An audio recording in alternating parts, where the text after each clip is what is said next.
الحمدللہ وحدہ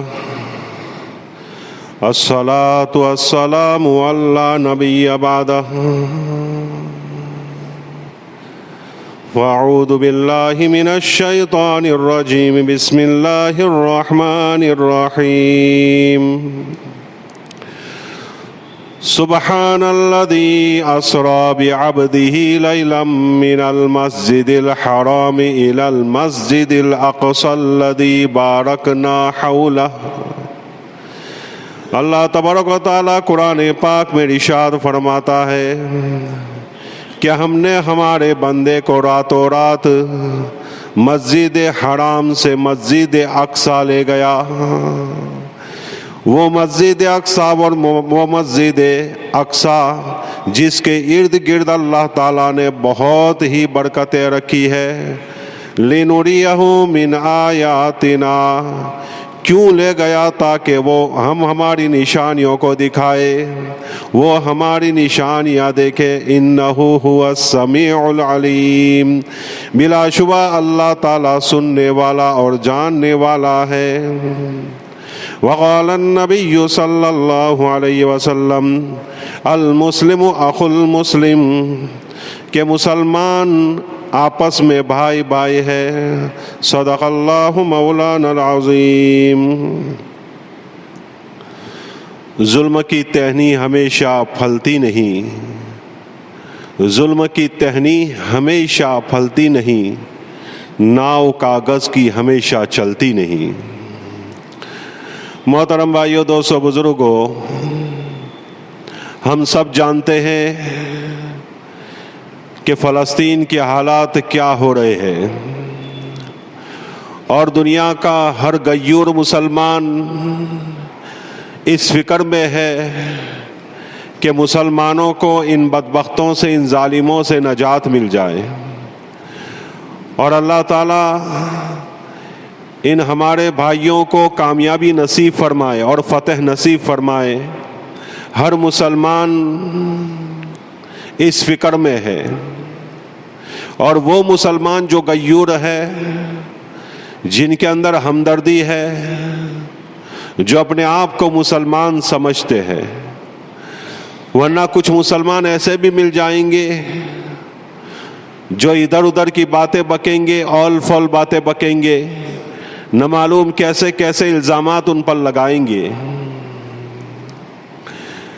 فلسطین کا مسئلہ بہت اہم مسئلہ ہے، بیت المقدس کا مسئلہ بہت اہم قضیہ ہے۔ ہمارے مسلمان سال ہر سال سے وہاں مظلومیت کی زندگی گزار رہے ہیں۔ آقا سرکار دو عالم صلی اللہ علیہ وسلم نے ارشاد فرمایا کہ تم مسلمان آپس میں ایک جسم کی طرح ہو، کہ جسم کے جیسے حصے ہوتے ہیں، الگ الگ پارٹ ہوتے ہیں، اسی طرح مسلمان چاہے الگ الگ ہے لیکن وہ ایک جسم کی طرح ہے، کہ انسان کے ایک جسم میں، جسم کے کسی حصے میں، کسی انگ میں، کسی بھاگ میں اس کو تکلیف پہنچتی ہے تو تمام کا تمام جسم اور پورا کا پورا بدن تڑپ اٹھتا ہے، اور آدمی ہائی ہائی کرنے لگتا ہے۔ آدمی کو چاہے سر میں لگے، چاہے پاؤں میں لگے، چاہے انگلیوں میں لگے، حتیٰ کہ ایک چھوٹی سی لکڑی آدمی کے ہاتھ میں چلی جاتی ہے، آدمی کی انگلی میں چلی جاتی ہے تو آدمی ہائی ہائی کرنے لگتا ہے، پریشان ہو جاتا ہے۔ ایک چھوٹا سا تنکا کسی کی آنکھ میں چلا جاتا ہے تو آدمی پریشان ہو جاتا ہے۔ اسی طرح تمام دنیا کے مسلمان آپس میں ایک جسم کی طرح ہے، کہ چاہے افغانستان کا مسلمان ہو، چاہے وہ فلسطین کا مسلمان ہو، چاہے وہ شام کا مسلمان ہو، چاہے وہ یمن کا مسلمان ہو، چاہے وہ عراق کا مسلمان ہو، چاہے کہیں کا بھی مسلمان ہو، ایران کا ہو، توران کا ہو، ترکستان کا ہو، یا افغانستان یا عربستان کا ہو، کہیں کا بھی مسلمان ہو، چاہے ہندوستان کا ہو، جب کسی مسلمان کو تکلیف پہنچتی ہے تو سارا کا سارا مسلمان طرف اٹھ جانا چاہیے، طرف جانا چاہیے۔ اس لیے اللہ کے نبی صلی اللہ علیہ وسلم نے فرمایا تم مسلمان آپس میں بھائی بھائی ہو، المسلم و اخو المسلم، کہ مسلمان آپس میں بھائی بھائی ہے، کوئی الگ نہیں ہے، چاہے عربی ہو چاہے عجمی ہو، چاہے وہ مشرقی ہو چاہے مغربی ہو، کہیں کا رہنے والا ہو، مسلمان سب کے سب آپس میں بھائی بھائی ہے۔ حضرت مولانا ابوالکلام آزاد رحمۃ اللہ علیہ فرمایا کرتے تھے کہ کسی مسلمان کو ترکستان کے ریگستان میں کہیں پاؤں کے اندر کانٹا بھی چبھ جائے اور ہندوستان کا مسلمان اس کے درد کو، اس کے دکھ کو یہاں بیٹھ کر محسوس نہ کرے، تب تک وہ مسلمان کہلانے کے لائق نہیں ہے۔ مطلب کیا ہوا؟ چاہے دنیا کے کسی بھی کونے میں مسلمان کو تکلیف پہنچتی ہو تو مسلمان دنیا کے کسی بھی کونے میں ہو، اس پار سے اس پار ہو، مشرق سے مغرب میں ہو، لیکن مسلمان کو طرف جانا چاہیے، اس کے دل میں دکھ پیدا ہونا چاہیے، درد پیدا ہونا چاہیے۔ اکثر مسلمان الحمدللہ ایسا ہی ہوتے ہیں۔ میں آپ کے سامنے تھوڑی بہت تاریخ فلسطین کی عرض کر دوں، چونکہ آج مسلمان وہاں پریشان ہے اور ان کے اوپر میزائلوں کی میزائلیں ڈالی جا رہی ہے، بے تحاشا ان کو مارا جا رہا ہے، بے تحاشا بم ڈالے جا رہے ہیں، پوری بلڈنگ تہس نہس کی جا رہی ہے، بچے کیا، بوڑھے کیا، جوان کیا، ہر ایک کو مارا جا رہا ہے، اور بڑی میزائلیں پھینک کر پورے علاقے کو تباہ کیا جا رہا ہے، اور 2000 سے زائد مسلمان شہید ہو چکے ہیں۔ یہ سرکاری ریکارڈ ہے، نہ معلوم اور کتنے بھی شہید ہوئے ہوں گے۔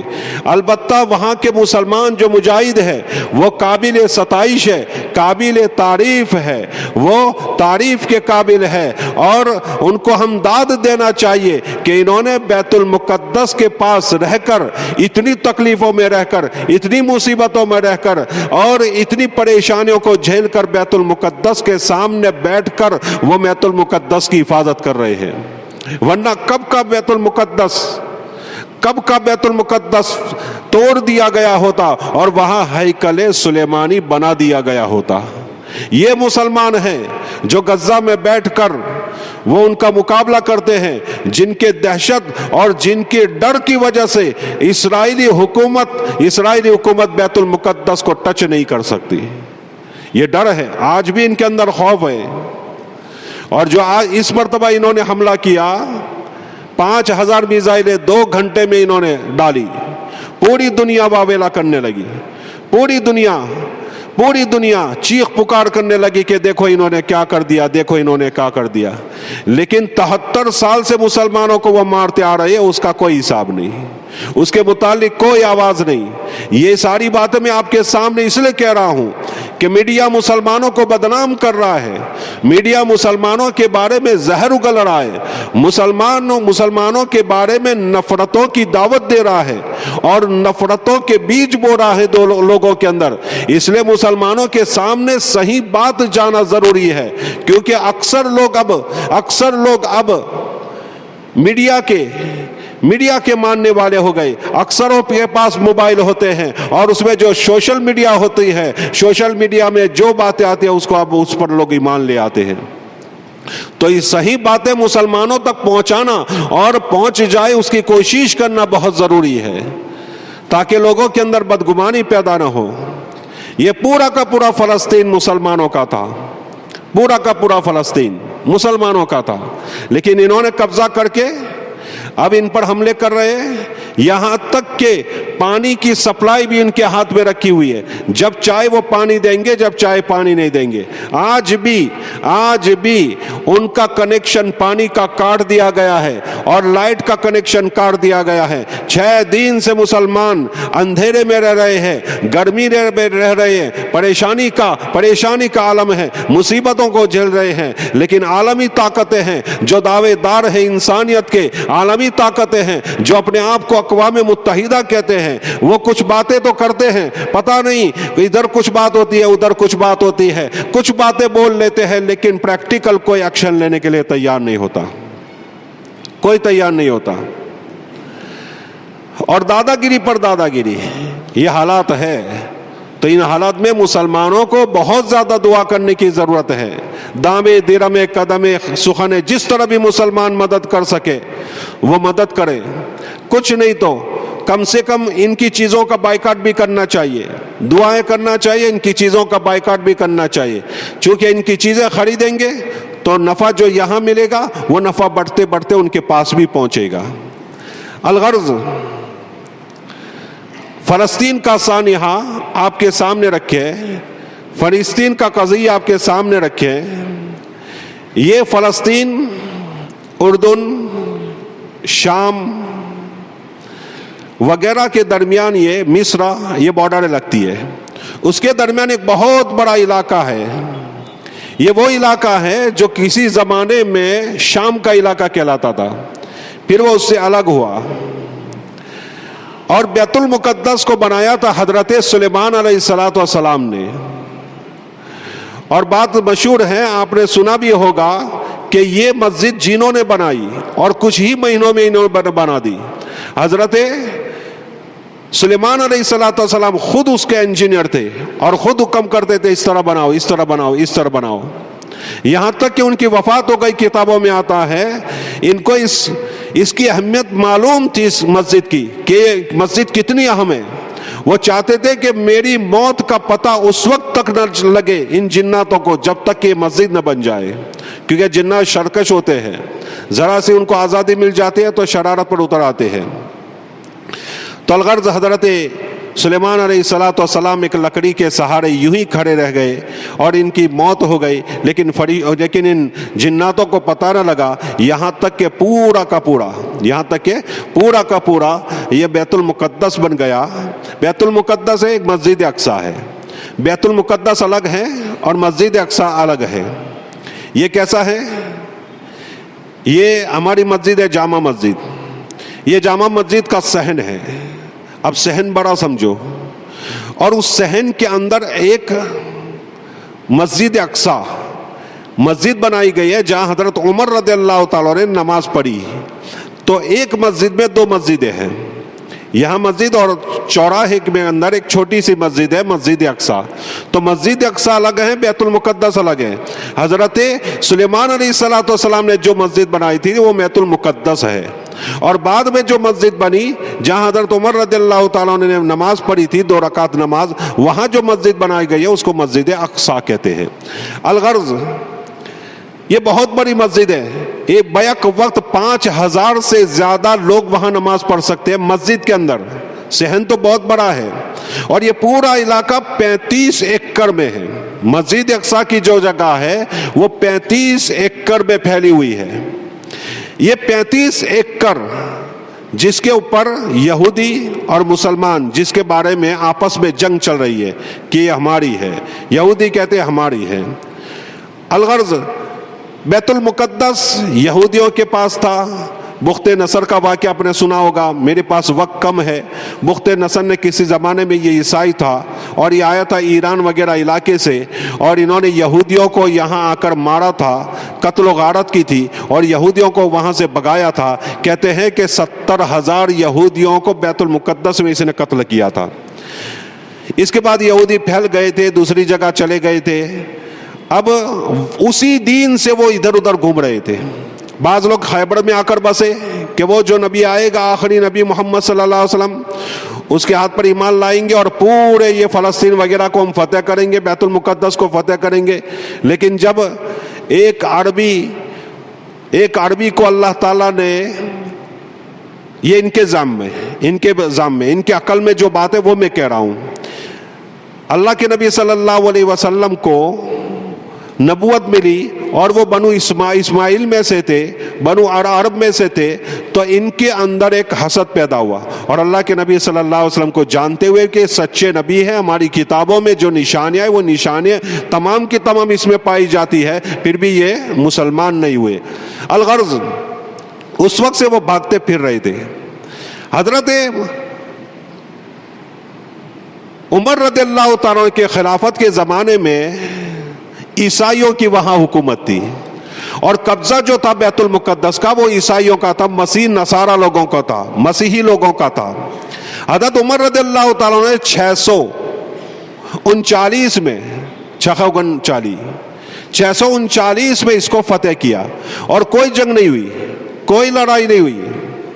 حضرت عبیدہ بن جراح رضی اللہ تعالیٰ نے جب ان مسیحی اور ان عیسائیوں کے سامنے جب آئے، نصارہ لوگوں کے سامنے آئے، تو انہوں نے کہا کہ تم اپنے امیر کو بلا لو، ہماری کتابوں میں جو نشانیاں ہیں وہ نشانیاں اگر اس میں پائی جائے گی تو ہمیں جنگ نہیں کرنی، ہم بغیر جنگ کے چابیاں اس کے ہاتھ میں دے دیں گے، اور ان کے اندر وہ نشانیاں نہیں پائی گئی جو ہماری توریت میں لکھی ہے تو ہم پھر آپ سے جنگ کریں گے، تم ان کو بلا لو۔ حضرت عمر رضی اللہ تعالیٰ کو بلایا گیا کہ ایسی بات ہے، اگر آپ کے آنے سے بغیر کسی جنگ کے بیت المقدس ہمیں دے دیا جاتا ہے تو بڑی اچھی بات ہے، آپ تشریف لائے۔ حضرت عمر تشریف لائے، واقعہ لمبا ہے۔ الغرض حضرت عمر جب تشریف لائے تو انہوں نے اپنی کتاب کھولی، پہلی کتاب میں لکھا ہوا تھا کہ جب وہ آئے گا تو اس کے اونٹ پر اس کا غلام سوار ہوگا اور امیر جو ہوگا وہ نیچے چلتا ہوگا۔ عمر کون ہے؟ یہ جو چل رہے ہیں وہ، ٹھیک ہے۔ یہ گھوڑے پر بیٹھا ہے وہ کون ہے؟ اونٹ پر بیٹھا ہے وہ کون ہے؟ وہ ان کے غلام ہے، ٹھیک ہے۔ ایک نشانی پائی گئی، بہت ساری نشانیاں دیکھی گئی، بہت ساری نشانیاں پائی گئی۔ پھر انہوں نے کہا کہ ہماری کتاب میں لکھا ہے کہ 17 پیوند اس کے جبے پر لگے ہوں گے، اس کے قمیص پر لگے ہوں گے۔ 1 2 3 4 5 6 15 ہیں، 2 نہیں ہیں۔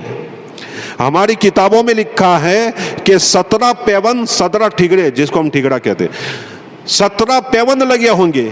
تو آپ کے پر تو 15 ہے، 17 نہیں ہے۔ تو کہا ایک ادھر ہے، یہ بغل کے نیچے دیکھو، اور ایک یہ بغل کے نیچے ہے، 17 ہو گئے، ٹھیک ہے۔ انہوں نے کہا یہ چابی آپ کے حوالے۔ اور وہاں کے پوپ پادریوں نے اعلان کیا کہ اے لوگو، اس سے جنگ نہ کرو، اللہ کی قسم تم پوری دنیا مل کر اس کا جنگ کرو گے، اس کا مقابلہ نہ کر سکو گے، اللہ اس کو فتح دے گا، یہ ہماری کتابوں میں لکھا ہے۔ الغرض حضرت عمر رضی اللہ تعالیٰ نے 639 میں یہ فتح کیا، اور بالکل عالمی قوانین کے تحت فتح ہوا۔ اس کے بعد عیسائیوں نے حملہ کر کے بہت سالوں کے بعد 1099 میں انہوں نے فتح کیا، وہ ان کے پاس رہا۔ پھر 82 سال کے بعد 1187 میں حضرت صلاح الدین ایوبی رحمۃ اللہ علیہ نے اس کو فتح کیا، اور اس وقت پورے تمام کے تمام دنیا کے عیسائی ایک جگہ پر ہو گئے تھے، اور اس وقت انہوں نے صہیونی جنگ قرار دیا تھا کہ یہ مسلمان اور عیسائیوں کی جنگ ہے، اور پوری دنیا میں اعلان کیا تھا آؤ مسلمانوں کے خلاف عیسائیوں کو لڑنا ہے، جنگ کرنا ہے۔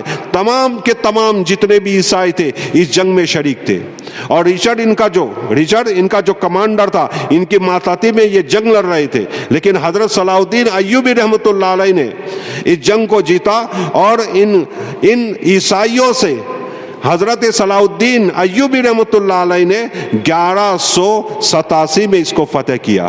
87 میں یعنی 88 سال کے بعد پھر فتح ہوا۔ حضرت عمر کے زمانے سے تو چلا ہی آتا تھا 1000 کے سال تک، عیسوی 1000 سال تک، پھر 88 سال ان کے پاس رہا، پھر اس کے بعد مسلمانوں کے پاس رہا، اور مسلمانوں کے پاس کب تک رہا؟ 1967 تک۔ یہاں یہودیوں کو بسانے کی پلاننگ کی گئی، اور یہودیوں کو بسانے کی پلاننگ سب سے پہلے نیپولین بوناپارٹ نے 1799 میں کی تھی کہ یہودیوں کی ایک بستی یہاں ہونی چاہیے۔ یہ پروپوزل اس نے رکھا، اس کے بعد یہ بات چلتی رہی، یہاں تک کہ 1882 میں یہاں ایک گاؤں بسایا گیا یہودیوں کا۔ انہوں نے